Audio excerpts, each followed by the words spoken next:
Thanks for joining us for this episode of Colorado Conversations. I'm Andrea Henderson, morning anchor for FOX31 Morning News. And I'm joined here by David Goldberg, very exciting festival co-founder of Up in the Sky Music Festival. And it's returning this year again. So David, thank you so much for joining us this morning. How's it going? My pleasure. All is good. Thank you. Weather's beautiful and excited to get this going. Yeah, awesome. So talk to me just a little bit about the festival. So I know this is the second year for the festival, and this is a unique festival. Obviously, it's happening right at the bottom of a mountain, kind of a view unlike any other, unlike other festivals out there. So just tell me a little bit about the festival and maybe people who aren't familiar with it. Yeah, second year in the festival, really excited to bring it back. My partners and I came up with this concept about 10 years ago, so it's been long in the makings. It's located at the bottom of a mountain, like you mentioned, Mhm. Buttermilk Mountain in Aspen, Colorado.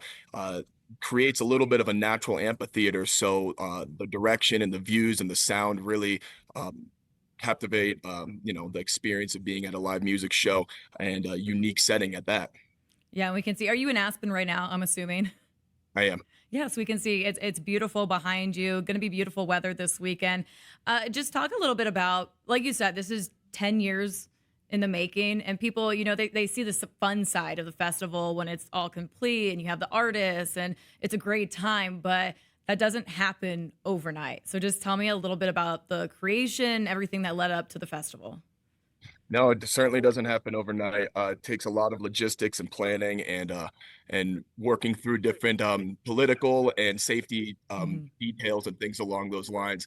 Uh, like I said, we've been working on this and dreaming on this for many years. My partners and I have multiple festivals together, and we also, my partner has multiple festivals such as Lollapalooza and Oh, Austin wow. City Limits at Bonnaroo. So we're all best friends and have been working and dreaming for this because this site is super unique, but Mhm. want to make sure that it's done correctly. So doing things correctly obviously takes time. You can't rush it, and a number of different obstacles popped up in the way. But like I said, I'm glad and honored to be able to bring it back again for a second year. Well, I know you're the co-founder of this festival, but I saw the other co-founder had the same last name. Are you guys brothers? Yep, that's my brother. Oh, that's fun. Brother and business partner, and everything that we do together. So, entertainment, hospitality, restaurants, etc. So, he's my brother and business partner. My other partner is Charles Attal. Okay. He co-founder of C3 and Lollapalooza and ACL, as I mentioned, and Charlie Walker, his partner as well too. And then our father, Michael Goldberg, is involved as well with us. So, Oh, five, that's five of awesome. us that spearhead this. So it's kind of like a family affair. It is absolutely a family affair. They're my brothers with different last names as Yeah. well too. We'll talk about your background because I mean, this is something that's pretty unique, not something obviously that, a ton of people do. So what's your background with just music or music festivals? Because I'm sure setting something up like this and of this magnitude is no easy feat. No, of course. We've been in music for 20 years. We're partners in Belly Up in Aspen, so that's our bread and butter. Additionally, beyond that, partners in Matsuhisa, Colorado as well too. So hospitality is our forte. We like to think that our niche or our specialization is intimacy with large shows. That's what we Mhm. basically try to keep in mind with everything that we plan and produce. So obviously the scale on this versus Belly Up is quite drastically different, but Yeah. we still keep that in mind. And Palm Tree Music Festival, along with Kygo, is our and Miles Shear is our those are our partners on that one as well too. So each one of them has a little bit of a unique aspect to it. But that being said, intimacy is something that we really strive to make sure is a foundation to all of our shows.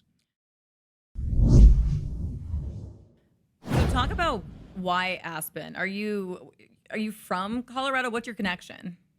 Born in Miami, Florida, but grew Okay. up in Aspen. Played football at University of Colorado, so Colorado is my home, Nice. and Aspen is our home. And we got family here, raising kids here. So for all of us, this is a special place, and it's an honor for us to be able to bring something here and multiple things here and expose Aspen to other people because it really is Mhm. such a unique and special place that has many different facets to it. Well, and it's super cool too because I think people, you think of Aspen and you think of any of the mountain towns and you think of winter and winter activities. Is this kind of a way too to bring more attention during the summer? And obviously, as someone who lives in Colorado, the mountain towns in the summer is gorgeous. But, people coming in and visiting, maybe they're not coming as much during the summer, but I think this is something that would bring them more, just bring more attention to some of the different towns. Yeah, there's no question about it. Mhm. Aspen's still and always has been very busy in the Yeah. summer and very vibrant in the summer, but it's certainly most known and thought about first and foremost for the winter. Mhm. So this certainly exposes in a good way and shines a positive light on how special this place is in the summer. And in my opinion, there's no better place to spend the summers. It's beautiful, it's green, it's perfect weather. So it's certainly a place that I don't want to say it's an unkept secret because plenty of people know about it, Right. but it certainly doesn't get as much credit as it deserves and as much credit as the winter. Yeah, no, I mean, it's super gorgeous. I would say you can, like, escape the heat, but I think even up in the mountains, it's gonna be, like, 90 this weekend, so Yeah, it's well, it's it's quite still hot. hot. Yeah, but It's maybe, quite like, hot, but a little bit cooler than what we're, yeah. seeing here in Denver. Well, you talked about Belly Up, and for people who aren't familiar with Belly Up, I mean, it's just, like, this iconic venue who brings in huge artists, but it's a very small and intimate venue as well.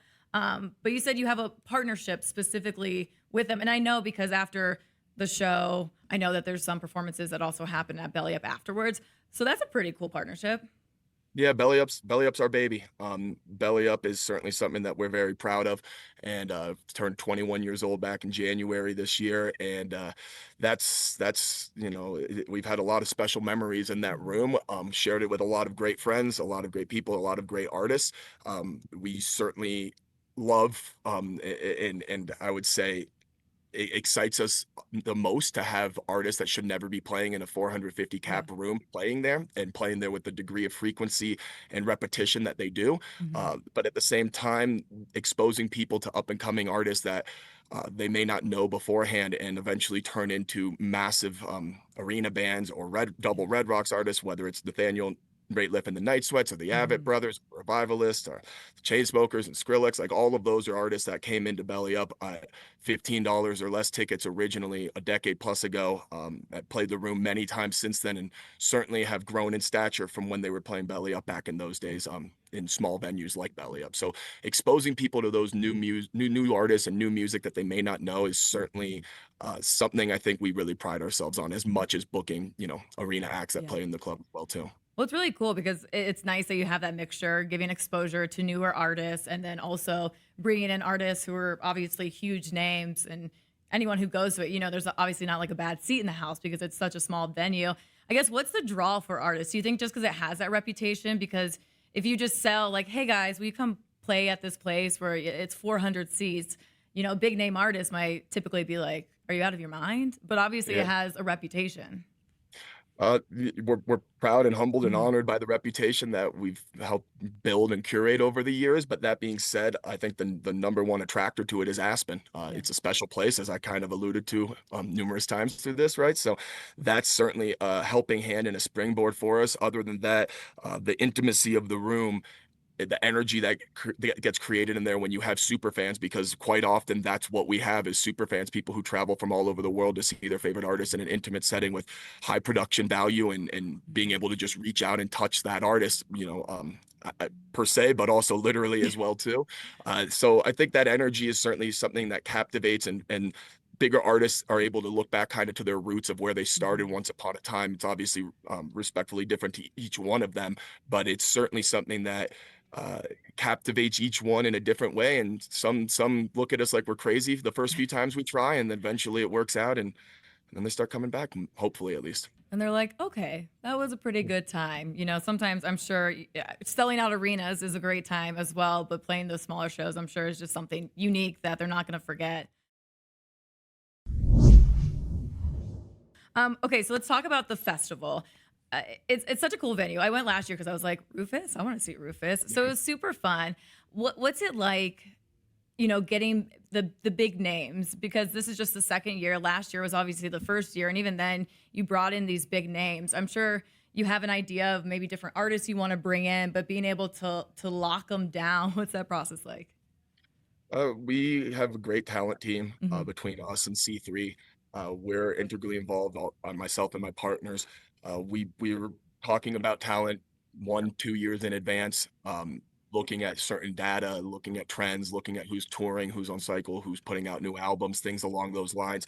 And certainly our musical taste, as it's eclectic and we want to be multi-genre always and never necessarily just be stuck in one lane, it is certainly a factor that gets weighed into it as well too. So um, trying to find a mixture of the headliners that carry a Mhm. lot of weight. You mentioned Rufus, obviously John Summit and Dom Dalla and Casey Musgraves all are in that same vein as well too. And then throwing in some things that have nostalgia and mega hits, whether it be Empire of the Sun or Passion Pit, and then Yeah. up and coming artists along with that as well too, and some niche artists that have great followings, such as Polo and Pawn or Mhm. Parcels, and still move massive amount of tickets. So trying to find as much in an eclectic variety that kind of all lends itself to the same type of fan and genre, and demographic as best we can.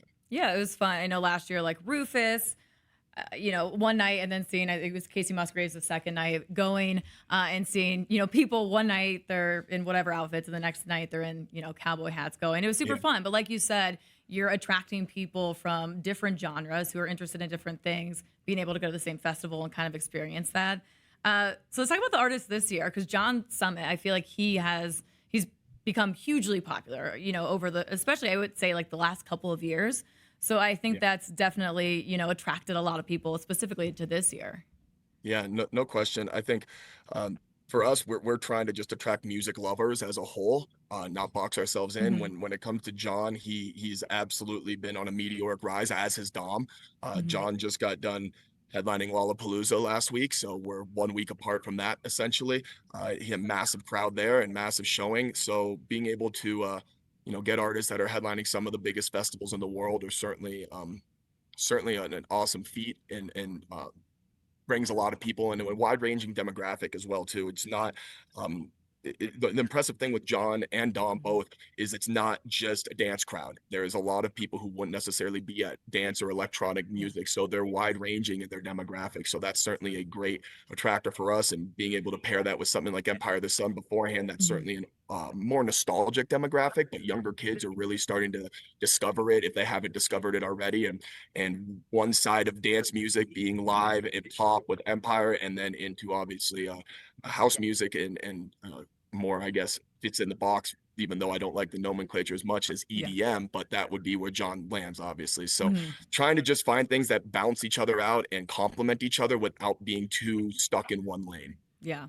I know you say Empire of the Sun nostalgic, and I'm like, oh, I love Empire of the Sun. So it's gonna be I'm fun. I'm I'm older, so for me it's nostalgic. Those are my college years when they blew up. So for Yeah. me it's nostalgic, but certainly it fits the box of having a little bit of a different meaning to everybody, which is why they're so great. Yeah. No, I think it was my college years too. I don't know, but it's gonna be super fun. So changes for people who maybe went last year and this year. Obviously, if a festival is pretty new, I'm sure it evolves over time. So are there things that are gonna be different this year that people might see that they didn't see last year? Absolutely. I think Mhm. there's it's always great to have a plan on paper, but you never really see and learn until you actually do it. That's the greatest way to evolve and change. So there's things that made sense at first, and then we saw it in practice, and we're like, yeah, we could tweak that a Mhm. little bit. So completely new and revamped VIP GA's got a little bit of a better flow to it as well too. So we've tried to ease the venue for both GA and VIP patrons to make it flow better and have better offerings and experience for both. Ease of entrance is certainly something that we want to always focus on, as ease of egress as well too. So those things have been revamped as a whole. It's still the same site. It's going to still be the same feel, Yeah. but hopefully, our goal is to aspire to every year make it a little bit better, a little bit smoother, and a little bit greater. So I think hopefully we're heading in that right direction, and we feel we certainly are.